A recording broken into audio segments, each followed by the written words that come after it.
저는 앞에 세 분 발표자 분들께서 이제 발표한 내용들을 하고 연관을 지어서 말씀드릴 조금 거기에서 이야기하지 않은 부분들을 이제 좀 보완을 해서 말씀드리고자 합니다.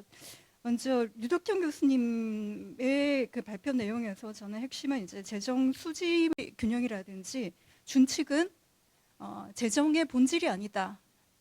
정부가 무엇을 할 것인가, 정부 기능을 중심으로 재정 정책을 틀과 담론을 만들어 가야 된다를 말씀해 주셨다고 생각하고, 두 번째로 허석균 교수님 발표에서는 역시 비슷한 맥락이긴 하지만은 결국은 한국적인 맥락에서 재정 정책을 통화금융 정책이 대신했고, 그것이 현재 우리 정부 정책의 자유도를 급격히 낮추고 있는 가계부채의 원인이 되었다. 그래서 재정의 기능을 이제 되돌리고 통화를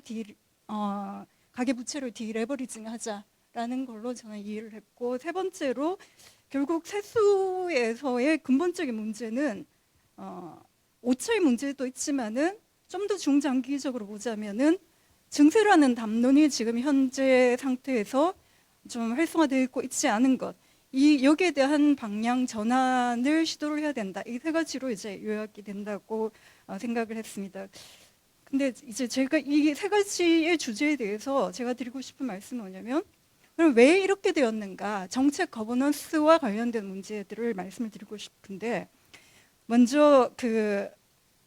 가계부채 문제는 사실 지금 현재 재정 정책의 자유도를 급격히 낮추는 우리의 제약 요인으로 작동을 하고 있는 것이 현재의 우리의 조건이라고 생각을 합니다.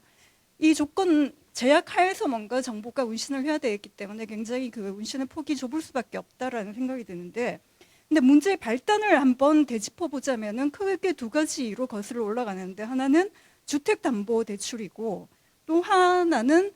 코로나 대응 과정에서의 가계대출 내지 사업자 대출이 원인이 되었다라고 생각할 수 있겠습니다. 근데 주택담보대출에서 사실상 굉장히 중요한 부분을 차지하는 게 허 교수님 발표 자료에서 나오듯이 전세대출인데, 이거의 발단은 사실은 박근혜 정부 때의 전세대출에 대한 공적보증제도의 도입이었습니다. 근데 당시에는 주택 경기 자체가 굉장히 얼어붙어 있는 상태였기 때문에 제도의 틀은 마련되었지만은 이것이 굉장히 적극적인 수단으로 활용되지 않았다가 문재인 정부 들어서, 문재인 정부입니다. 이때 주거 안정화, 국토부에서 내오는 주거 안정화 수단으로 이게 굉장히 적극적으로 활용이 되어서 2017년부터 21년 사이에 가계 대출이 156조 원, 주택담보대출만 156조 원이 증가를 했는데, 이 중에서 116조 원이 전세 대출이었습니다. 그런데 여기에 대해서 굉장히 비판적인 스탠스를 취하고 전 정부 탓을 하고 있는 윤석열 정부에서 지금 하고 있는 것은 뭐냐면, 그냥 대표적으로 우리 수치가 나와 있는 특례보금자리론이 40조 원입니다. 그러니까 아까 제가 말씀드린 156조를 이제 5로 나누면은 대략 뭐 30조 남짓, 연간 30조 남짓이 되는데, 가계부채 문제를 제기를 하면서 현 정부에서 역시 이 주담대를 확장하는 정책, 이 단맛을 놓지 못하고 있다는 것입니다. 여기에서 일관적으로 관통하고 있는 것은 뭔가 하면은 특정 정부의 문제가 아니라는 말씀드리고 싶습니다. 지금 계속 이제 우리가 현안을 중심으로 이야기를 하다 보니 현 정부와 그 다음에 기재부를 중심으로 뭔가 비판을 제기를 할 수밖에 없지만은, 그런데 그 민주당이 다수당이고 그 다음에 그 청와대 권력까지 가지고 있던 문재인 정부 시기에도 사실 여기에 대한 제대로 된 정책을 내놓지 못했었거든요. 그러면은 이게 도대체 원인이 정권이 왔다 갔다 하는 문제인지, 아니면은 관료 제도에 우리가 굉장히 중립적이라고 가정하고 있는 관료 제도의 자율성이 민주적으로 통제되지 않기 때문에 문제인지를 한번 되짚어 봐야 될 필요가 있다고 생각합니다. 뒤에서 다시 말씀드리겠습니다. 그리고 그 주택담보대출하고 더불어서 또 한 가지 이제 가계대출에 내관이 됐던 게 코로나 대응할 때 주로 대응 방식이 다른 나라하고는 달리 재정 정책보다는 통화금융 정책에 의존한 그 가계 지원이었는데, 여기에 대해서도 사실 주로 담론을 이끌어간 것은 야당과 언론의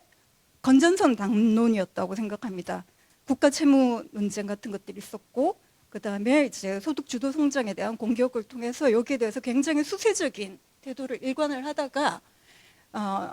정부 정책이 그 담론에 끌려가는 모양새를 취했다고 생각하는데, 그런데 앞서 그 주담대에서와 마찬가지로 어쨌거나 당시에 국회의 권력과 그 다음에 집행 권력은 전부 다 진보 정당이 가지고 있었습니다. 그런데 아무리 언론 환경이 안 좋고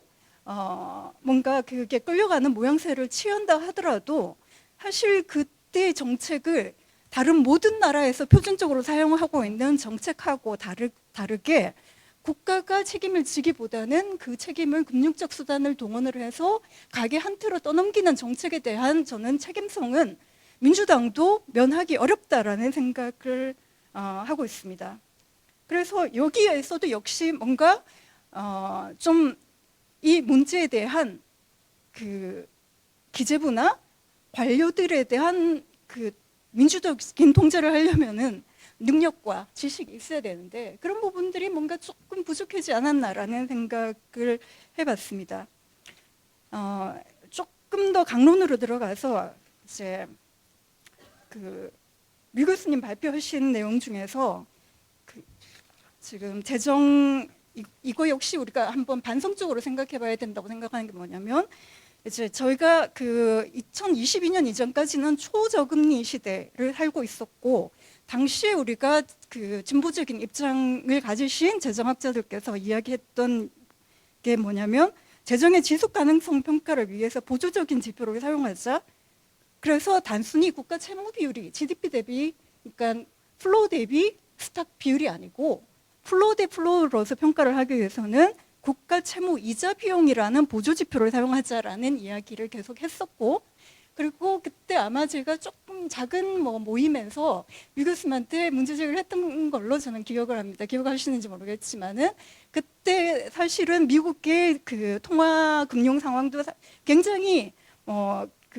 인플레이션이 일시적이냐 아니냐 논쟁들도 오가던 상태였고, 금리에 대한 전망도 사실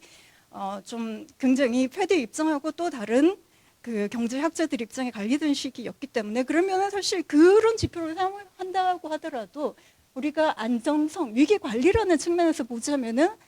최악의 시나리오, 즉 금리가 지금과 같은 당시와 같은 초저금리가 아니고 만약에 중금리, 그 다음에 다시 과거와 같은 고금리로 전환했을 때 그러면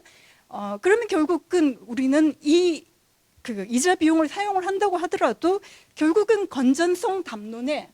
끌려갈 수밖에 없는 것이 아닌가라는 생각이 드는데, 사실 오늘 발표 자료에서는 예전에 사용하셨던 국가 채무 이자 비용이라는 거 1% 기준금리 1%에서 지금 3%가 넘는 시기이기 때문에, 그러면 단순히 곱하기 3만 하더라도 과거에 비해서 이자 부담이 3배가 됐다라는 이야기고, 그러면 사실은 이 이자 비용 지불 능력이라는 측면에서 봤을 때는 우리는 그 담론에 끌려가는 구조가 되거든요. 그래서 그 부분 어떻게 생각하시는지 좀 질문을 드리고 싶고, 그 다음에 분야별 예산 배분에서 사실 R&D 예산 삭감에 대해서 굉장히 많은 비판들을 하고 계신데, 저는 조금 이제 제가 세부적인 디테일에 대해서는 정확하게 모르지만은 항상 제가 아쉬워하는 바는 뭐냐면, 확장이냐 감축이냐도 중요하지만은 어떻게라는 문제가 사실은 더 중요하다고 생각이 되는데, 왜냐하면 R&D 예산 같은 경우는 사실 우리나라가 굉장히 과거에 다른 나라에 비해서 사실